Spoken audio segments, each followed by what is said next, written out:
Hello. Well, I worked out how to turn a keyword into a string, and there's a function called name to do this. So that's something we can use here quickly. I wanted to use a keyword here rather than a string. Let's do that.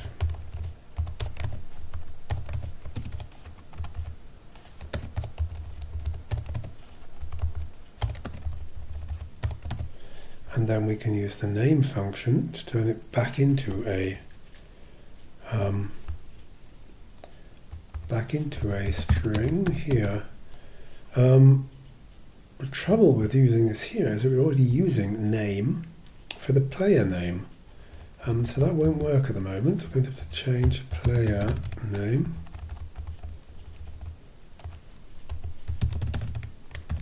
That may well now work.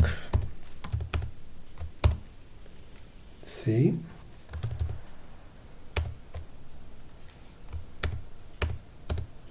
There we are. Yes, that's fine. Good.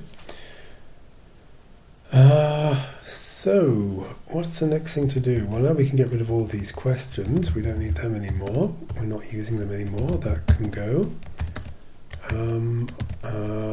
That can go too. We're getting rid of code, which is good. The next thing to do is to talk about this current player. And there's probably a better way to do this current player thing. At the moment, we have a function here. Where's the function to move the player, to get the next player? Thought I had a function for that somewhere. Swap current player inc, and then if, then do that. Yes, there is. Well, let's make a function to do that. Advanced player.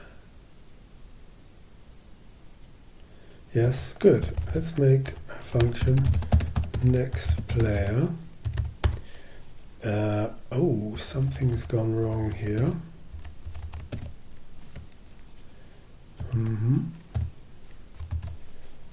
No, well, it's certainly gone wrong now because I imagine I haven't shut this. Yes, I haven't shut that brace there. Okay, that makes sense. Good. So, defn next player, and what this will do is this will swap in state, update current player.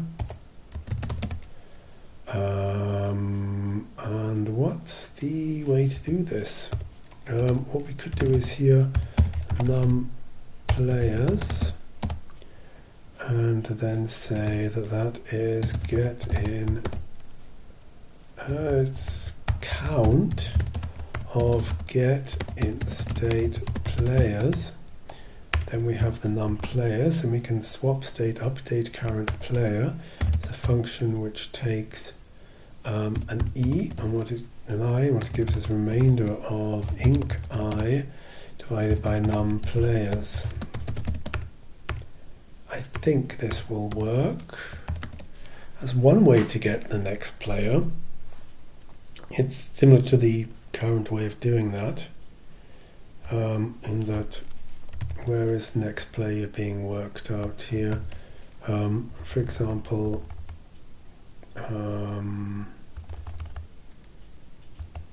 here, this is how we're working out the next player at the moment. And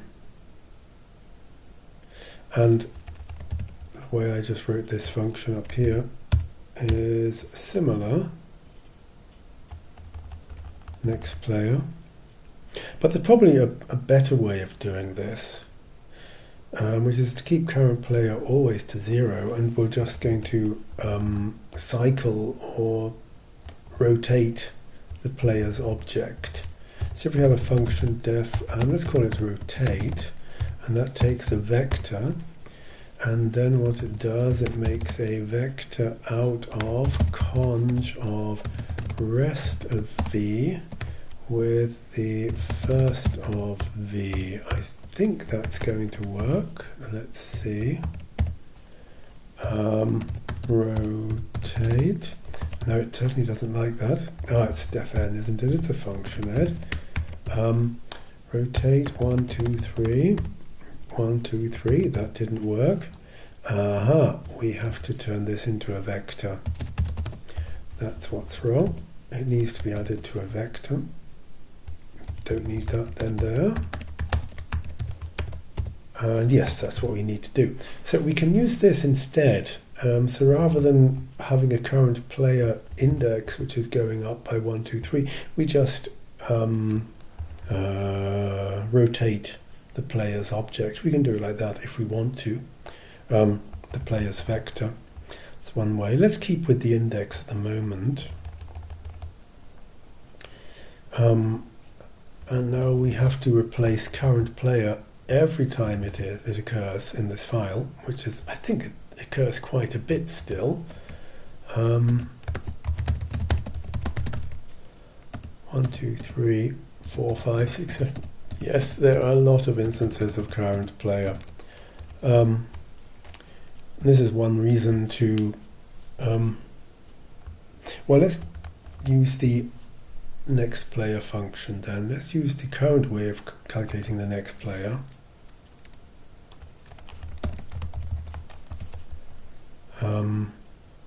Put that in our next player function.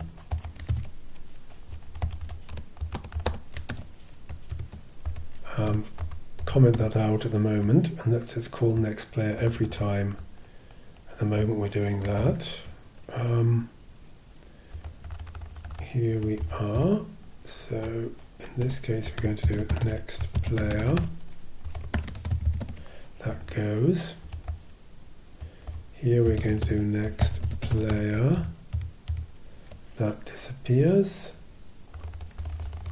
Here we're going to do next player. That disappears. Here we're going to do next player. That disappears. Let's see if I got that right, or did I break something? Seems to be okay. Now we hopefully have not quite as many current players. There's a lot of get-in for the current player. Maybe it's worth creating a function to do this. Sometimes we're getting get-in current player pers, getting current player name, get-in, we have the current player pers again, etc. So maybe we should just have a get current player function. Let's have that. Get current player. And what this does, it'll just get in state players current player. So my aim of this refactoring is to just minimize the number of usages of this current player. So now we can just say player name is get current player. Oh, it's just even less than that. It's just name of current player. I think should do it. Let's see if that's okay, or if I've broken something. Oh, get current player, of course.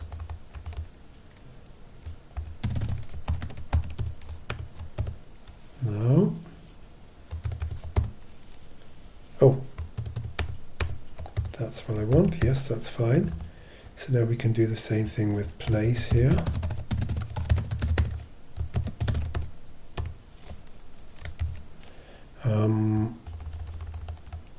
There we have a name of current player.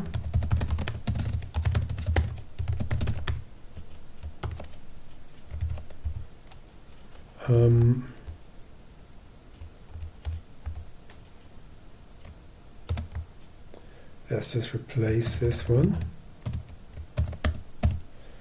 Player's current player in penalty box is just, oh no, sorry. We need to get the whole of this, don't we?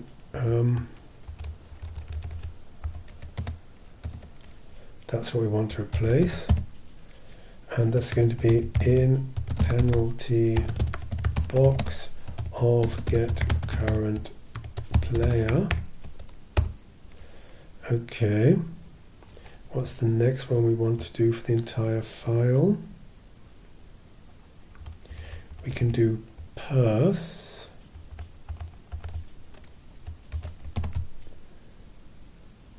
That can be replaced.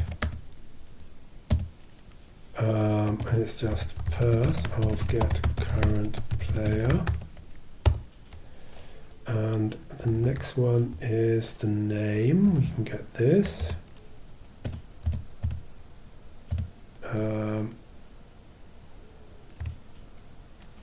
Where are we here? Nope, I can't. There we are, good. Replace this with name, get current player. Okay, and I think we may be getting close to getting a lot of these replaced.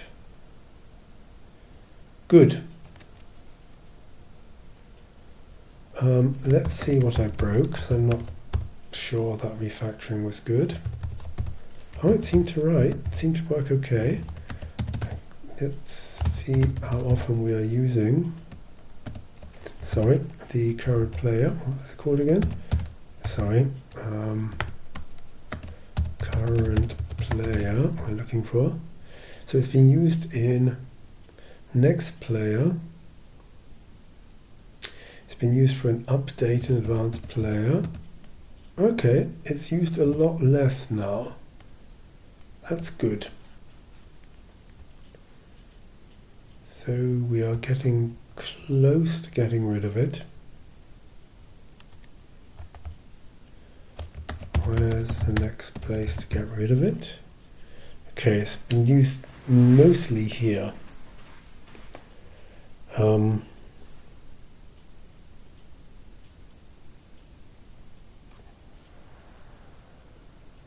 So let's just let I is the current index, current player from @state. Then we can put I in here.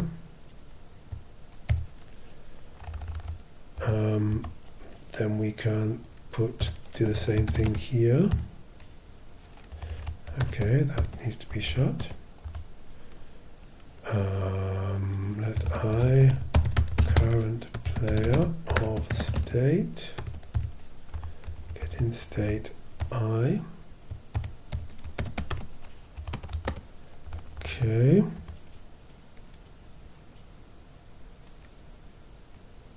Good. This is how we are updating it. That's really okay. I can't spell. Those are the last usages, aren't they? Okay. Let I is the current player of state. Swap I here. And there was one more. Here.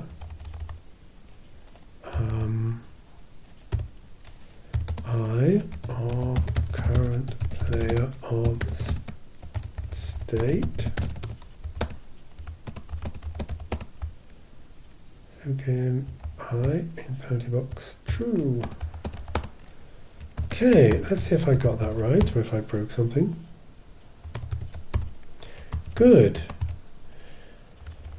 Means we can get rid of this current player atom, I think. Yep, there's only one usage of it, and that's where it's defined. Anytime it turns up. So now we're getting fairly close to finishing the original refactoring of trying to get the code into a state where we can work with it, where we can add the back button. What other things are there to tidy up? I think the there's this did player win being the opposite of did player win, which comes back, which is a little bit painful. Maybe we can get rid of that as well, but that requires changing the game runner function. So we're going to define not a winner as a winner or winner found. Let's do this halfway correctly.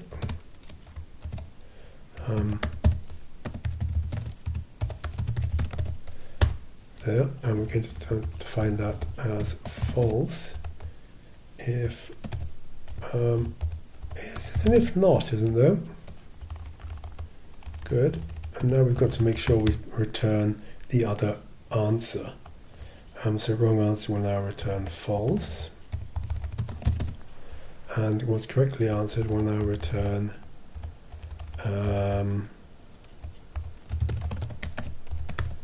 the other one.